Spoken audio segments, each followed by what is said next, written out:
il y a 2 mois, le prix du gaz butane a été revu à la hausse par les autorités compétentes. Alors, qu'est-ce qui justifie cette augmentation du prix du gaz butane? Quelles conséquences pour les ménages congolais? On en parle dans la deuxième partie de votre magazine Presse Tribune. Alors, dans la première partie, nous allons parler de la gestion de la RN1, la route nationale numéro 1, et la route nationale numéro 2 qui sont concédé par l'État congolais à une entreprise privée dénommée la Congolaise des routes. Alors, que peuvent attendre le Congolais dans le cadre de l'entretien de ces routes mises en concession donc par ces deux sociétés, donc mises en concession pour ces deux sociétés. Les débats, c'est tout de suite donc dans la première partie de votre magazine Presse Tribune. Pour en parler, nous avons le privilège et l'honneur de recevoir sur ce plateau M. Clovin Hassen. Il est acteur de la société civile. Vous le savez, ça fait un moment d'hibernation. Il n'était plus visible sur ce plateau de Presse Tribune. Ça nous fait un plaisir de le retrouver, M. Hassen. Bienvenue une fois de plus dans Presse Tribune. Merci beaucoup. Lui, c'est Alphonse Ndongo. Il est journaliste indépendant et ça nous fait un énorme plaisir de le recevoir. Monsieur Alphonse Ndongo, merci et bienvenue. Merci. Alors lui, c'est Ernest Dimi. Il est chroniqueur politique chez Le Patriote, le journal Le Patriote. Il est notre invité permanent. Monsieur Ernest Dimi, merci et bienvenue. Toujours au service de la République, Sergio. Toujours au service de la République, mesdames et messieurs. Vous l'avez compris, c'est donc parti pour ce nouveau numéro de votre magazine Presse Tribune. On se retrouve tout de suite.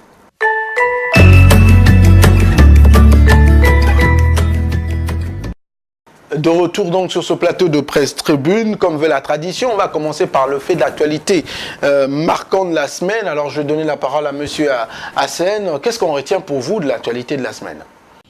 Bon, en fait, ce qu'on peut retenir de l'actualité de la semaine, c'est la journée de la femme, où bon, les femmes sont à l'honneur.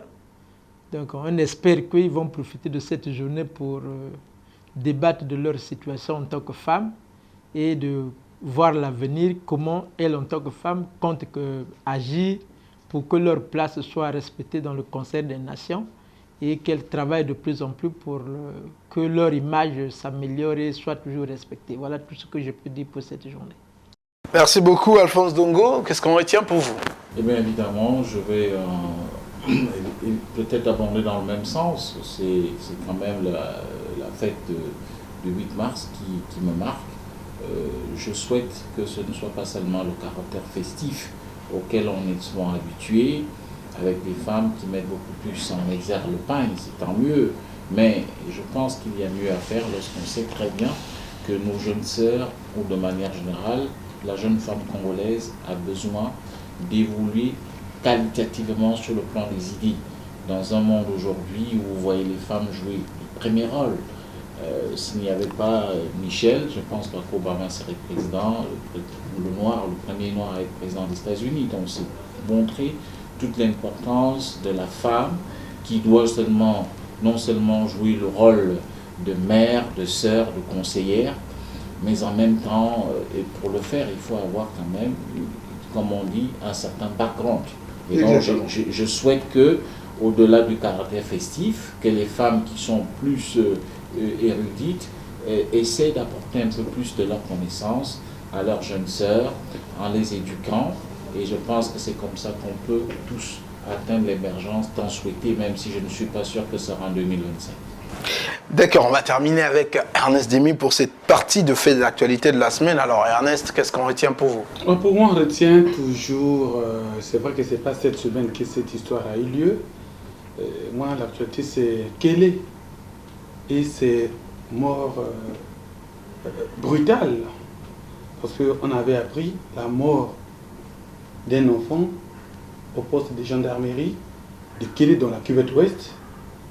S'en est suivi l'assassinat du commandant adjoint de la gendarmerie de Kélé. Et puis il y a eu des enfants, des hommes, des jeunes, et même des femmes, qui ont déserté en majorité la cité, se réfugier dans la forêt, par crainte de ce qui pourrait arriver. Alors, moi, l'actualité, en dehors de ce fait, il fallait plutôt que nos dirigeants nos ministres en charge des questions de sécurité, nos préfets, nos sous-préfets prennent le temps, même nos députés, prennent le temps d'expliquer au public ce qui se passe pour rassurer les citoyens et éviter que la rumeur se propage. Or, à ce jour, officiellement, rien ne se passe à Kélé. Rien ne se passe à Kélé. Et les rumeurs vont bon train. Maintenant que nous parlons, on dit qu'il y a des jeunes qui sont toujours en forêt, qui ne sortent pas. Alors, les services de sécurité ne disent rien, le gouvernement ne dit rien, les préfets ne disent rien, les députés ne disent rien. Or, quand il y a eu cette histoire de Wando, par exemple, quand un enfant a été assassiné par un vieux, moi j'ai suivi avec le Ouassa qui doit être député de Wando, ça a quand même rassuré les gens que la situation est suivie par les officiels, par les autorités. Mais comme c'est là-bas, là où toi et moi on ne peut pas payer le billet, arrêter tout de suite, là revenir avec tout. Alors on est obligé de prendre ce qui est dit là-bas. On ne sait pas si réellement les témoignages sont concordants, mais à ce jour, nous sommes quand même déçus de constater que ni le gouvernement, ni les autres autorités politiques et administratives ne disent clairement ce qui s'est passé à Kélé. Je sais seulement que la veillée du commandant adjoint de la gendarmerie qui était abattu par un citoyen après la mort de l'enfant est quelque part là, c'est tout. C'est bien, il faut communiquer, c'est en fait une question qui préoccupe notamment nous les professionnels des médias. Difficile d'avoir accès à l'information, on ne sait toujours pas quand les choses se passent. À quelques mètres d'ici, on est beaucoup plus surpris d'être informé ailleurs, alors qu'ici, nos autorités pouvaient bien nous informer de ce qui se passe dans le pays. Alors merci beaucoup d'avoir soulevé cela, ça nous donne l'occasion de pouvoir interpeller notamment ce qui ont la gestion de la chose publique, et bien de savoir qu'aujourd'hui nous sommes dans un monde hyper connecté. Donc si vous pensez garder la communication, les autres le feront et ça sera toujours pas ce qu'on souhaiterait avoir comme information. Et donc il faut apprendre à communiquer, et puis à la vitesse de la lumière, comme l'exige donc notre siècle. Avant de terminer, mais je voudrais quand même qu'on parle de ces faits d'actualité. Vous l'avez certainement suivi.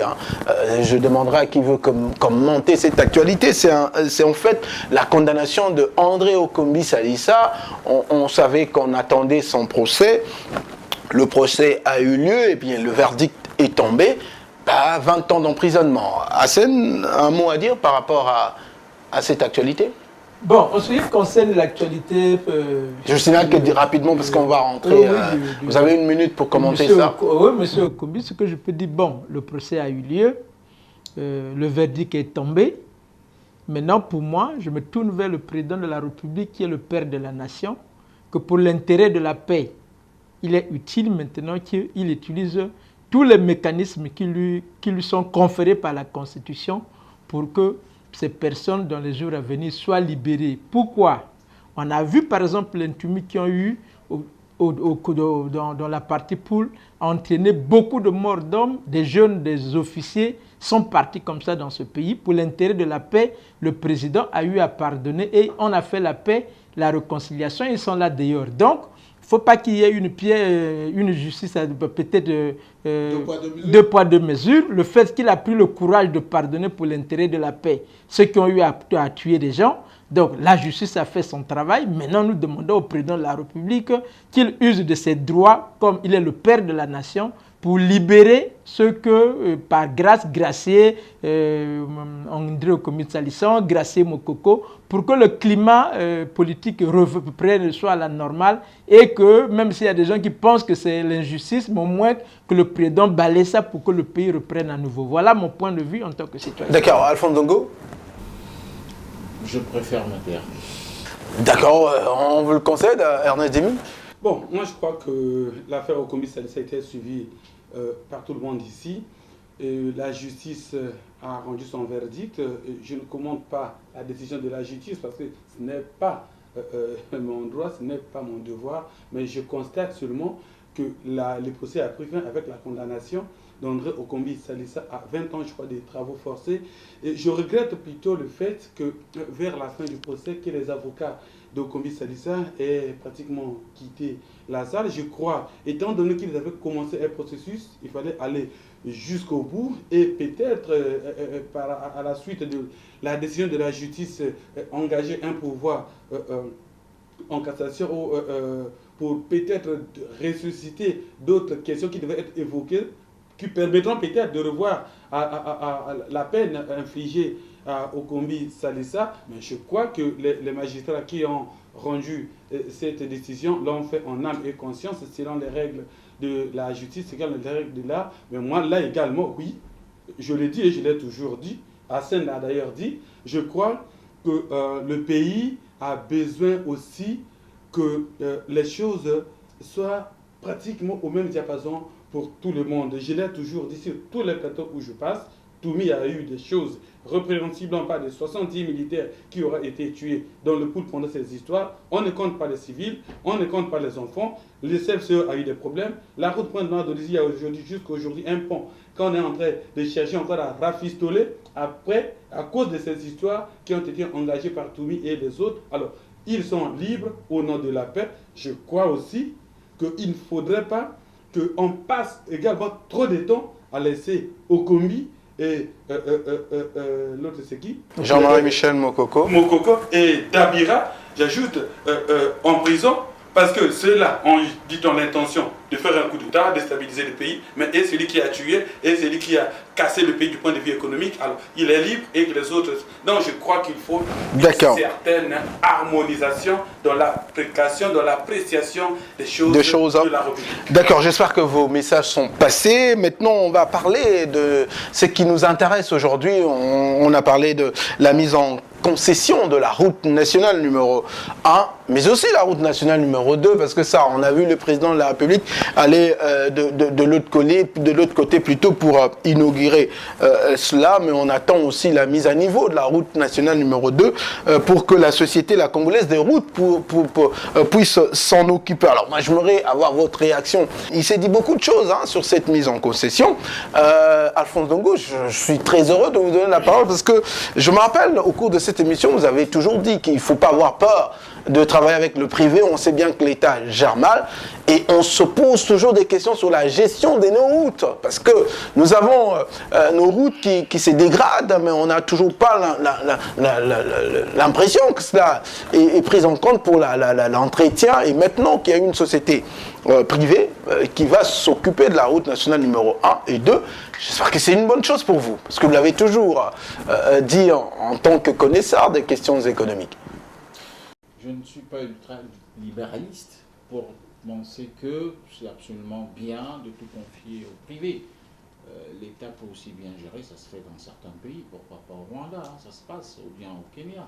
Bon, en ce qui concerne notre situation, c'est vrai qu'on n'a pas la maîtrise de la gestion lorsqu'on confie, lorsque l'État est à la manœuvre, tout simplement, parce qu'on ne fait pas appliquer le droit. Si on faisait jouer le rôle de la justice au sens réel du mot, les gens allaient certainement mieux gérer. Mais puisqu'il faut le faire ainsi, ce n'est pas mauvais que l'on confie la gestion de nos routes à un concessionnaire à capitaux privés. Ça se fait déjà au Sénégal avec le groupe Eiffage qui gère d'ailleurs, n'est-ce pas, les autoroutes qui ont été construites aussi bien par Watt que par son successeur.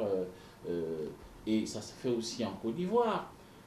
Mais mon problème, c'est lorsque le concessionnaire vient avec ses grosses bottes dans l'intention, évidemment, de s'en faire plein les poches. Là, ça pose un problème, on l'a vu, en ce qui concerne la concession qui a été accordée au groupe Aegis International, parce que la filiale congolaise qui va gérer la route, c'est la société, c'est la Congolaise de route, qui est une filiale, n'est-ce pas, congolaise.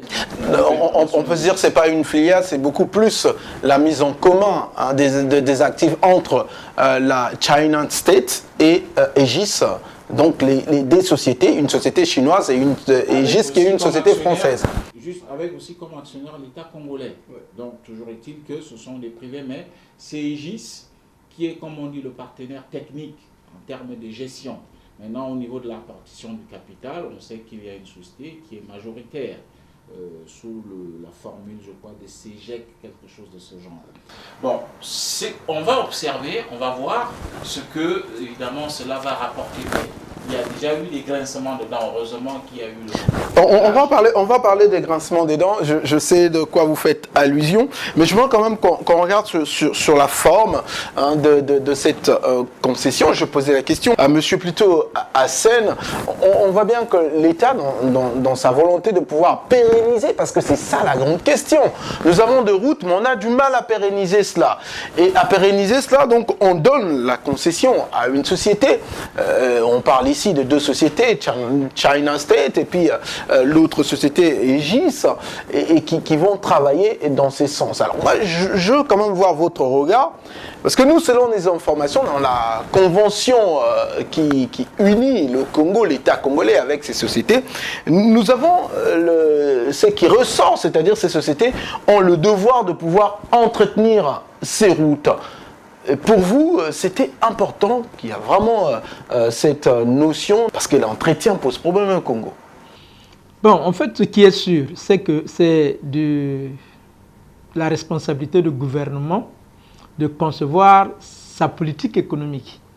Donc, devant cette situation actuelle de crise ou bien de pérennité des revenus, c'est tout à fait normal que le gouvernement imagine un moyen qui puisse permettre de rentabiliser ce qu'il conçoit, ce qu'il met en œuvre, ce qu'il construit. C'est tout à fait normal. Justement, quand on parlait de rentabiliser, il faut se rappeler, ça fait 1200 milliards de francs CFA qu'a coûté cette route Pointe-Noire à Brazzaville. Oui, j'arrive. Je sais que le Congo a les routes, parmi les routes les plus chères au monde. Tout le problème aujourd'hui, c'est celui-ci. C'est-à-dire que d'une manière générale, quand vous entendez les concessions des autoroutes en Europe, ces routes-là sont construites par les privés.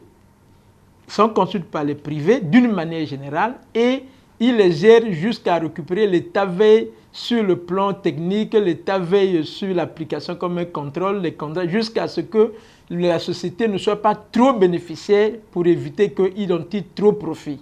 Maintenant, en ce qui concerne le Congo, on sait que c'est l'argent du contribuable qui a servi à construire ces routes-là.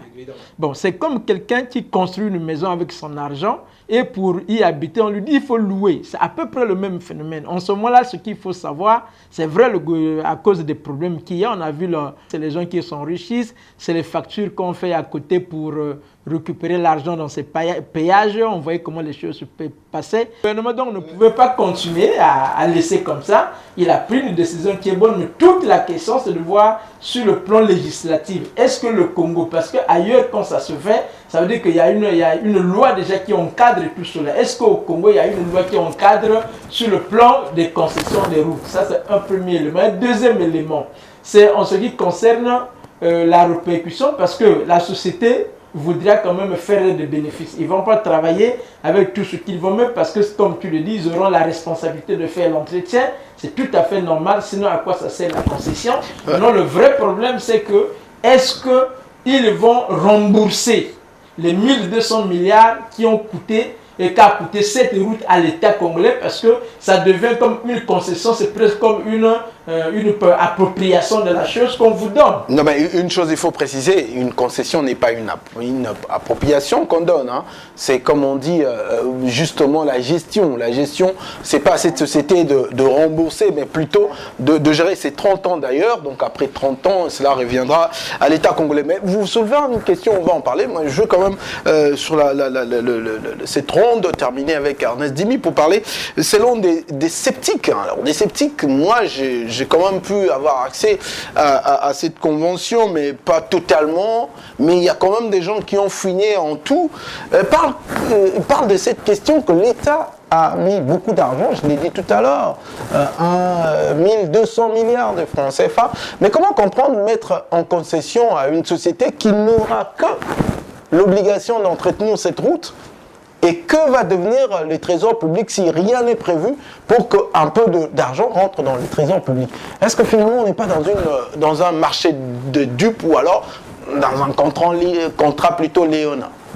Moi je crois que on est tous des Congolais et nous sommes habitués à des réactions parfois contradictoires avec nos propres souhaits.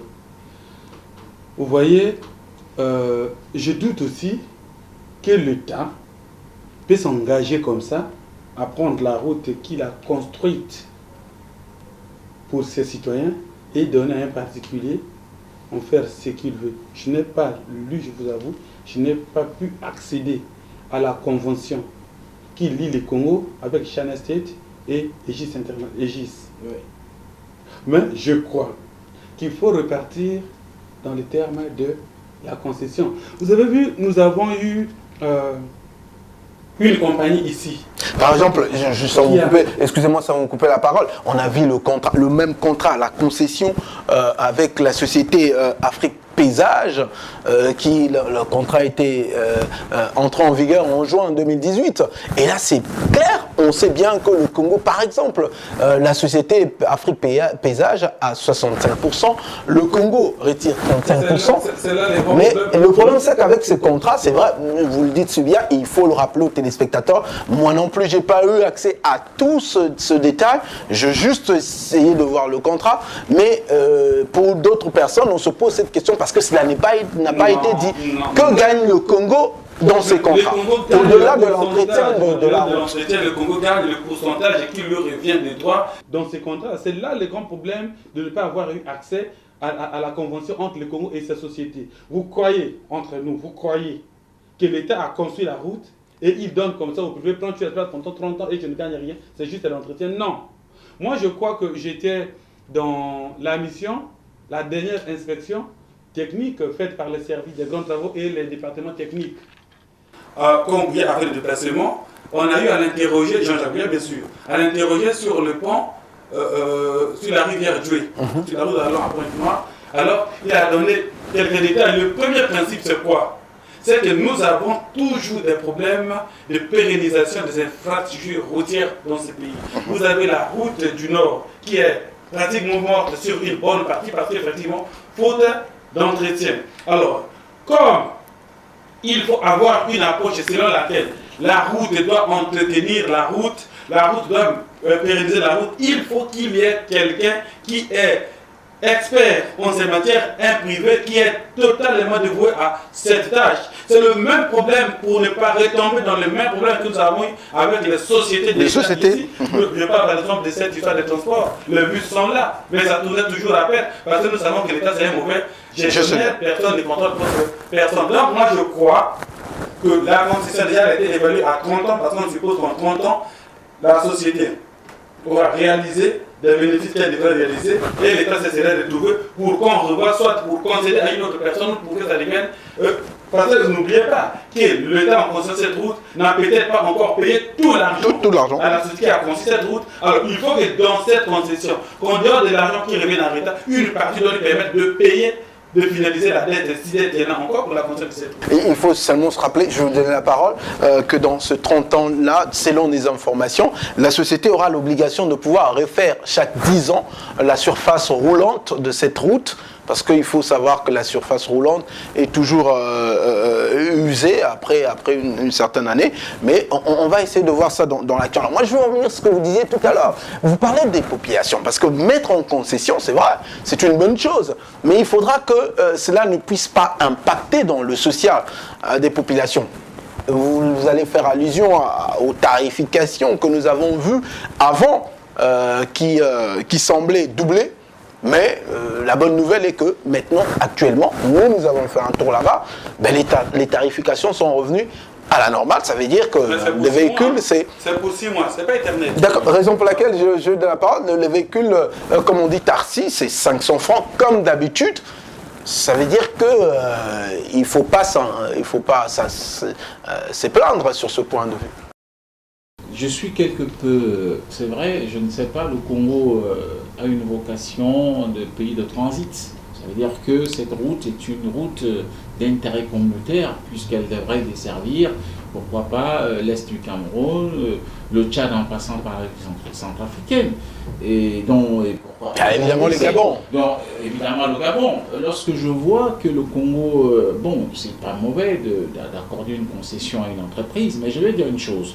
Vous savez, en Côte d'Ivoire, plutôt au Sénégal, la route, qui d'ailleurs est très moins chère en termes de paiement au poste de péage, là-bas au Sénégal, c'est une route qui a été construite sur le modèle BOT, c'est-à-dire BOT, ça veut dire Built Operate and Transfer, c'est en anglais, mais ça veut dire tout simplement, que vous prenez justement, vous vous adressez à des privés qui financent, ils exploitent la route pendant une certaine période sur la base d'un contrat de concession et ils retrocèdent cela à l'État. Mais dans le cas du Congo, c'est que c'est quand même, à ce que je sache, même si on n'a pas les contours évidemment qui entourent ce contrat avec la Chine, mais à ce que je sache, apparemment, c'est quand même, le peuple, c'est les impôts publics qui ont pu, n'est-ce pas, avec l'aide de la Chine, contribuer à la construction de cette route. Donc je ne vois pas pourquoi ça devrait coûter cher. Il faut que le Congo se rappelle qu'il est quand même, comme je viens de le dire tantôt, un pays de transit. Parce que le Congo a un sérieux concurrent. Dans le cas toujours de pays de transit, c'est maintenant le Cameroun qui a ouvert un port. Mais excusez-moi, mais il y a eu une société quand même internationale, Cohen, qui a travaillé sur le prix. Et le prix qui a été proposé bien avant semble, selon cette société, cohérent pour permettre... Il n'est pas cohérent. Le prix n'est pas cohérent lorsque on sait très bien, je prends des cas précis, moi je me suis d'ailleurs fendu d'un post sur ma page Facebook, en Côte d'Ivoire, on paye 1250 francs. Les autocars payent 1250 francs et dans le périmètre d'Abidjan, vous payez 500 francs. Sans oublier aussi le trafic. Nous n'avons pas énormément de trafic. Il y a énormément de trafic parce que la Côte d'Ivoire a quasiment une route d'intérêt communautaire qui dessert le Mali, et ainsi de suite. Mais dans le trafic, vous n'allez pas comparer peut-être la R1 avec là-bas. Un pays comme la Guinée équatoriale, vous savez combien on paye? 100 francs CFA. 100 francs. Je crois qu'on vient d'augmenter à 500 francs CFA. Donc, si on me dit que les tarifs qui ont été proposés, c'est juste pour 6 mois, bon, le temps de calmer un peu les gens, est-ce que le Congo se rend compte de la vocation de pays de transit qui lui est dévolue pour avoir des prix aussi chers?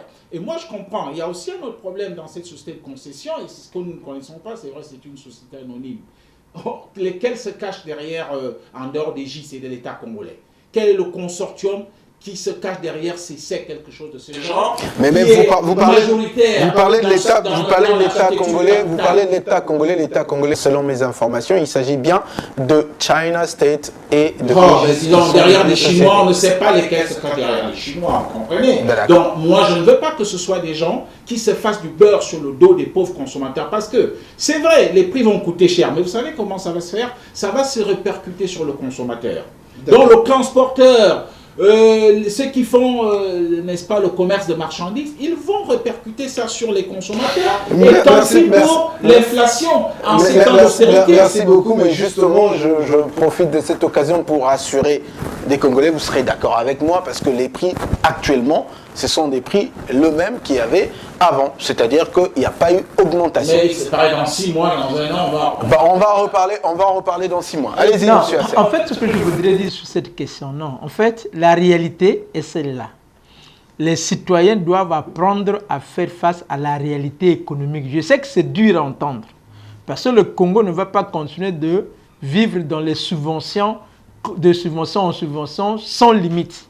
Toutefois, c'est au pays de prendre des mesures pour qu'il y ait la relance économique, qu'il y ait l'apparition comment on appelle ça, de la classe moyenne, de telle sorte que tous les prix qui vont être mis en place soient acceptables par les citoyens, puis ça soit vivable. Sinon, on ne va pas continuer de subvention en subvention. Parce que la réalité, c'est qu'il y a des chiffres qui sont contradictoires suivant l'origine de la publication de l'information. C'est-à-dire que pour la même situation, vous avez plusieurs informations. Quand vous lisez le rapport de la Cour des comptes, il dit que le Congo a financé les infrastructures, le Congo a financé la municipalisation, le Congo a financé la diversification économique avec ses propres fonds qui sont des excédents que le Congo a eu entre 2003 et 2013. C'est ce que le rapport de la Cour des comptes pour le budget 2016 écrit. Maintenant, d'un côté, vous allez auprès du gouvernement, on vous dit non, on a pris de l'argent auprès de la Chine pour construire telle route, on ne comprend plus rien ce qui se passe. Maintenant, dans la pratique, 1200 milliards pour construire près de 500 à 600 km de route, c'est déjà impensable. Parce que d'après la Banque mondiale, la moyenne n'est pas autour de ce montant-là, c'est impossible. Maintenant, voilà. Maintenant, comme cela est fait, C'est vrai, si dans 6 mois on doit augmenter, c'est comme Alphonse l'a dit ici, rien à faire, les prix vont flamber et croyez-moi que ce n'est pas bien dans une telle période qu'on puisse créer des situations qui peuvent lancer l'implosion sociale, l'explosion sociale. Il faut s'y attendre parce que le coût de la vie va tellement évoluer parce que si un véhicule doit payer 13 000 francs par péage pour les véhicules qui font le transport en commun, je crois. Il dit les quasseurs ou bien les bus océans par péage, c'est 13 000 quand ça serait effectif. Ça veut dire qu'un bus, rien que pour aller à Pointe-Noire, doit vous payer plus de 100 000 francs CFA. Aller-retour, il va répercuter là sur qui? Sur le citoyen parce qu'il y a le carburant qu'il doit payer, il a l'entretien du véhicule, il a le personne, il ne pourra jamais rentabiliser et aucune entreprise ne fait les affaires pour perdre. Donc automatiquement, les citoyens vont payer et ça sera pas normal. Mais justement, il ne faut pas affoler les populations. Hein. On va rester, c'est vrai, on est dans la prospection, mais on reste dans ce qui est normal aujourd'hui. On sait bien que les prix n'ont pas changé. Et d'ailleurs, les soubresauts qu'on entend ça et là des populations, il faut bien passer par là, payer votre péage. Les prix sont à l'État, c'est-à-dire que pour un taxi, vous payez 500 francs CFA. Donc, tout ce qu'il y a eu avant, mais ce n'est pas ce qui est entré en vigueur. Mais moi, on respecte les prix tels que ça a été bien avant. Donc ça, on est clair. Mais c'est vrai, on peut s'inquiéter sur l'avenir si on veut passer à une autre étape sans pour autant penser que cela va avoir un coût sur le plan de population. Alors on va terminer cette question pour parler du fonds routier. Finalement, que devient le fonds routier? On le sait bien, ces fonds routiers, c'est interprété à tort ou à raison par des gens. On pense que le fonds routier devrait résoudre tous les problèmes de la route, mais nous le savons bien que le fonds routier n'est que comme un instrument financier, c'est-à-dire qu'il ne gère pas les sociétés qui entretiennent. Lui, il ne fait que financer l'entretien de la route, mais avec la mise en concession. Est-ce qu'il n'est pas finalement temps, comme le souhaite d'ailleurs le directeur général, M. Ilanga Ouba, qui est le directeur général du fonds routier, passer à la 10e génération, qui veut dire que plus d'autonomie et plus de capacité, que le fonds routier soit capable de pouvoir entretenir le route seul. Ernest Dimi. Bon, déjà, ce ne sont pas toutes les routes qui sont concédées pour dire que le fonds routier devra disparaître. Donc, si le fonds routier, avec quelques exercices, quelques missions accomplies par rapport à la route de Pointe-Noire-Brazzaville qui est concédée, mais il continuera à travailler pour les autres infrastructures routières qui existent. Alors, le passage à la génération 2, tu sais, moi je prends tout ça sur les comptes de la littérature. Le fonds routier aujourd'hui, nous l'avons à l'œuvre depuis. Il y a des choses qu'on entend, il y a des choses qu'on ne voit pas. Mais est-ce qu'aujourd'hui, vous interrogez les Congolais, que ce soit les générations 1, vous savez, les Congolais aiment trop des gros mots. Vous voyez? Alors, quand vous parlez de génération 1, génération 2, les Congolais ne comprennent pas ce que ça veut dire. L'autonomie, ceci, cela. Le fonds routier n'a pas commencé à travailler aujourd'hui. Commençons maintenant à concéder, à avoir de l'expérience. L'apport, la conséquence ou la résultante de la concession des routes. Si on voit, justement, parlons peut-être du contrat de Afrique Paysage. Oui. L'Afrique Paysage n'a pas la vocation de pouvoir entretenir de routes. Mais sur ce qu'ils gagnent sur nos routes, je l'ai dit tout à l'heure, ils ont 65%, alors que l'État congolais a 35%. Et dans le 35% de l'État, le fonds routier a exactement 73%.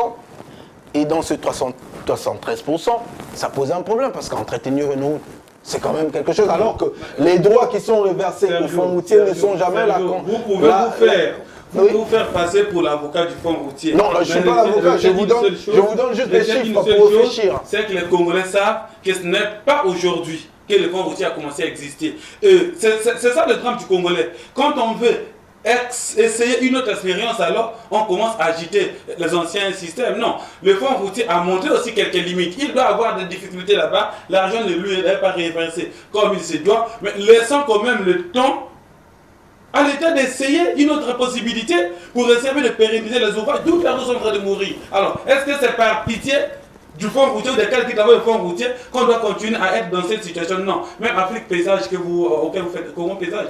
Afrique Paysage. Afrique Paysage auquel vous faites allusion. Ce n'est pas un contrat d'adhésion. Le contrat était signé par qui? C'est pas Afrique Paysage qui a amené un contrat à Afrique Paysage, signe-moi ce contrat? Non. Alors, c'est un contrat qui avait l'accord parti. Si, sur la base des désidératas des uns et des autres, pour que tout le monde, pour qu'un seul ne gagne pas et que l'autre ne perde pas tout. Je crois que sur cette base, on est quand même d'accord que, étant donné qu'Afrique Paysage a signé avec l'État congolais, l'État a vu ses avantages, y compris ceux du fonds routier. D'accord.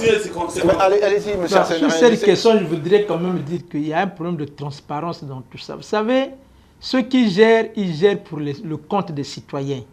Donc, chaque fois qu'il y a un engagement à prendre, la moindre des choses à faire, c'est informer et le gouvernement lui-même reconnaît qu'il y a un déficit d'information vis-à-vis des citoyens. Maintenant, en ce qui concerne ces sociétés, on ne sait pas parce qu'aujourd'hui, ailleurs dans plusieurs pays aujourd'hui, il y a la transparence en ce qui concerne les propriétaires bénéficiaires des entreprises, ce qu'on appelle la propriété réelle.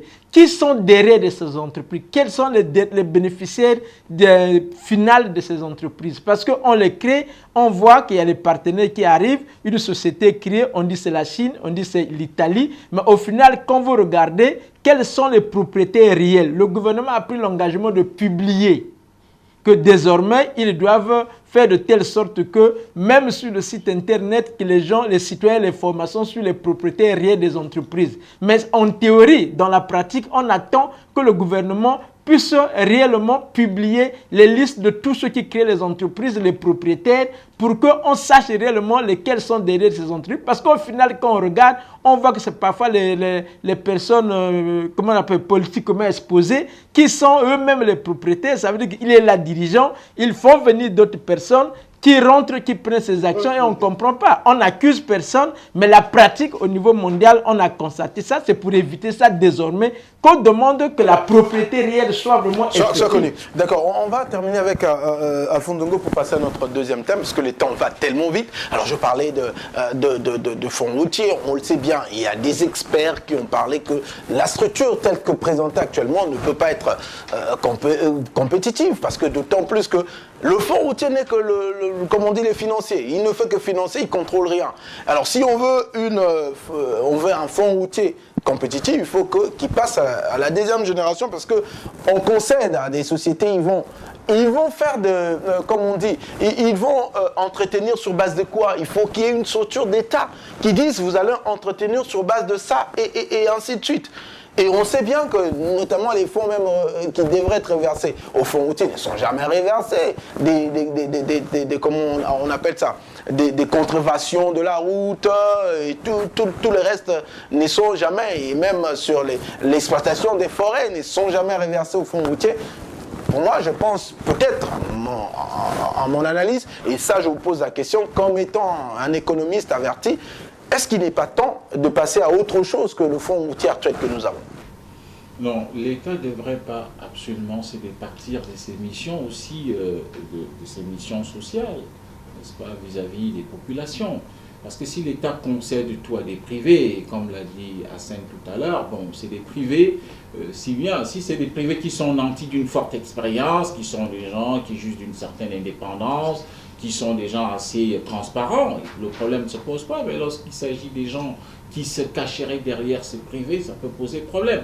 Et donc l'État a pour rôle, à mon humble avis, de ne pas totalement tout céder, parce que sinon on va se retrouver dans une économie ultra-libérale, dans un contexte où on sait que le parti prône la social-démocratie, mais en même temps, on est de l'autre côté dans un système de gestion qui est ultra-libéral, et on sait que... Quand vous parlez du parti, vous le parlez du parti congolais du travail. Le parti au pouvoir, justement, et même de manière générale en Afrique, c'est quand même, on n'est pas dans l'ultra-libéralisme économique, on est quand même dans le social en même temps. Donc, moi, ça pose un véritable problème. C'est vrai qu'il y a des reproches à faire au fonds routier, hein.